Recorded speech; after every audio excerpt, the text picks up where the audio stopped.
About the vaccine changes sometimes by the hour. Do yourself a favor. Bookmark cbs46.com/vaccine. That's where we have a special COVID-19 vaccine Q&A section. And I'm very thankful that thus far you have chosen the candidates, Kelly and David, who are so strong on the Second Amendment. That is former Republican vice presidential nominee Sarah Palin. Some of our younger viewers might not remember. She was John McCain's running mate back in 2008, and she came to Atlanta today, to Georgia, to talk to voters in Cobb County. The Kelly and the David you heard her referencing, of course, she's referring to Senators Kelly Loeffler and David Perdue. Early voting begins Monday in their U.S. Senate special election. The Democratic challengers in that election are John Ossoff and the Reverend Raphael Warnock. Tuesday, President-elect Joe Biden will come to Atlanta to campaign on their behalf. Meantime, states, they are battling each other in court. The state of Texas filing a lawsuit against our state, Georgia, and 3 other battleground states, claiming November's presidential election violated the U.S. Constitution. CBS 46's Adam Murphy live outside the state capitol with an update on this case. So what do we know, Adam? Well, good evening, Rick. No word yet at this hour from the United States Supreme Court as to whether they will actually hear this particular lawsuit. But clearly time is running out, especially here in Georgia, for them to finalize the presidential election in our state. State officials are 3 days away from finalizing the presidential election in Georgia.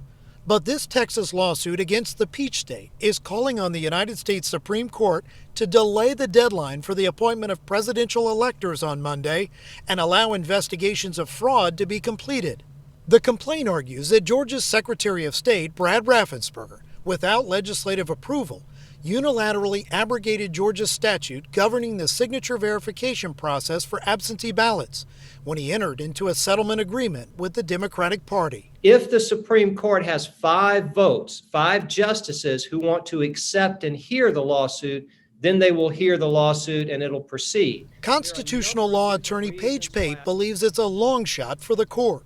But several state lawmakers have agreed with the lawsuit and filed this amicus brief with the High Court, stating that the Secretary of State violated Article 1 of the Constitution when he circumvented legislative approval in his settlement and agreed to processing ballots prior to Election Day, establishing unattended absentee ballot drop box locations not authorized in Georgia's election code, and allowing election officials in heavily Democratic Fulton County to equip at least 2 buses with voting machines and set up mobile voting locations not authorized under Georgia law. So before the Supreme Court even gets to the merits of the case, they have to find that they want to take jurisdiction of the case. And I don't think that's going to happen in this situation.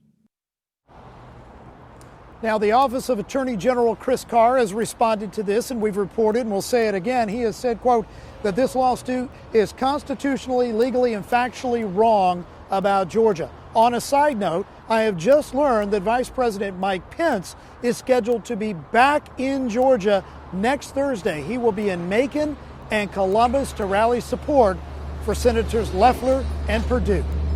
Live in downtown Atlanta tonight, Adam Murphy, CBS 46 News. He's getting to be a regular visitor here, the Vice President. Adam Murphy, thank you very much.